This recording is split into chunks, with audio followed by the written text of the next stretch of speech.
Thank you for watching this short video. In this video, I'm going to be doing an unboxing of a Mahjong mat that I sell in my Etsy shop, Sages of the Past. You can see one already laid out here. This is a medieval design. This is a very unique design, but I'm not going to showcase that. Here I've got a box that I received. When you order a mat from my shop, it's going to come rolled. It's going to come in a box. It won't always be white, and it won't always be triangular. Some of them are square, and some of them are brown boxes. But it'll come in a box. It'll be rolled. And when you open the box, which I've already opened this one because I'm not good at these videos, so it's not my first take. But it's going to come with a black carry bag that has a little strap like this, so you can carry it over your shoulder, carry it easily, store them well, keep them safe. So once you get that, these mats are pretty big. I think this is a 31-inch mat, I believe. This is actually a 26-inch mat. So when you open it, it's going to come rolled, and you can unroll it, and you can take a look at what you're going to get. So I'm going to highlight a few key features of these mats. These are neoprene mats. Almost all the mats I sell are 3 millimeters thick. As you can kind of see that there in the video, they have stitched edging so that they're very durable. They're not going to fall apart.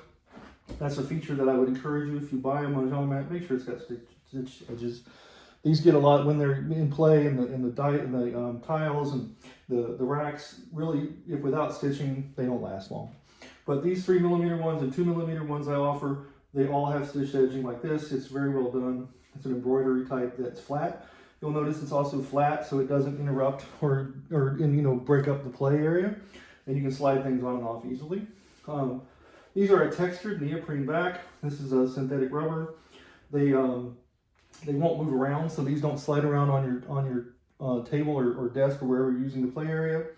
They will protect the surface from scratches, and neoprene is really the ideal substrate for these things.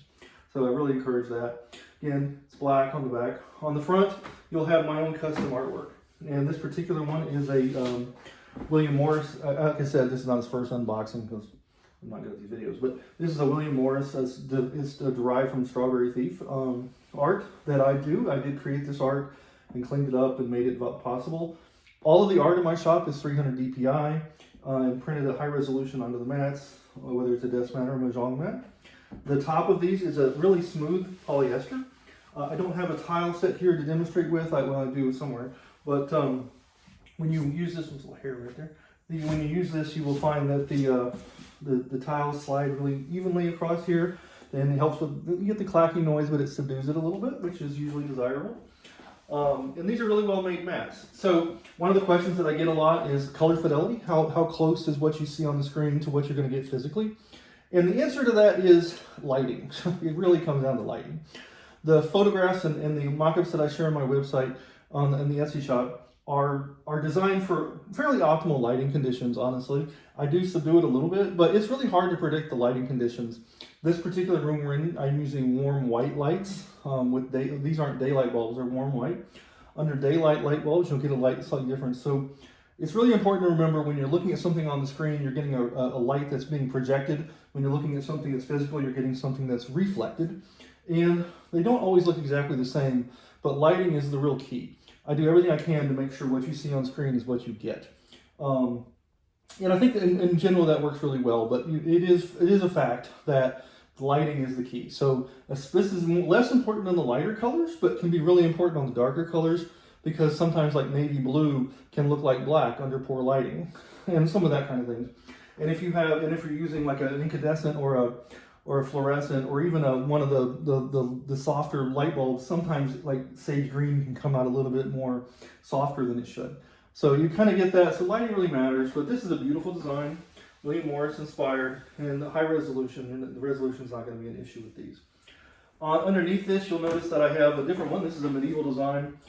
This is not a popular design in my shop, but it's one of my favorite. I like medieval arts, tapestries and things like that. They have some real cool weirdness to them, which I like. But I showcase this because it's a very dark, and so you can kind of see the contrast between the dark and the light. So these are the kind of mats that I sell. A few other notes: these are really easy to take care of. You can roll them up and store them. If you do get a little dirt on them, a simple dry cloth, terry cloth over top of them to clean them is just great. If you have like a small stain or something, you can use a tiny amount of dish soap and scrub them. Technically, you can put these in a washing machine and wash them. I really don't encourage that. I have done that, not with this particular one, and it does work, but I don't encourage it. The best way to preserve these for a long life is to take care of them and store them properly, and they'll last you for years. I don't have one of these that's years old, but I have some that are many months old without any issues at all. One other small thing is occasionally, and it's pretty rare, neoprene can have a smell to it. This one doesn't, and I've honestly almost never seen it, but on rare occasions, a neoprene mat can have a slight odor. If yours does, almost always just set it out in a nice, well-ventilated area. In a couple of days, that smell will be gone. That's actually a byproduct of the heat process that's used for dye sublimation. These are printed using dye sublimation, which is a permanent print. This ink won't come off on your hands, none of that. It doesn't wash off. It's a permanent, high-quality print. It's not going anywhere. But that odor rarely will occur, and if it does, just let it sit out in a nice, ventilated area.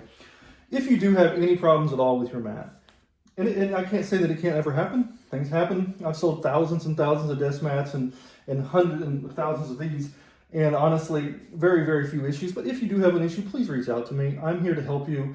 My goal is that you're happy. And I think that in most of the cases, that's good. In 99.99% of the cases, you're going to be very pleased. So thank you for watching my video. It's a little longer than most, but these Mahjong mats deserve some attention. Thank you.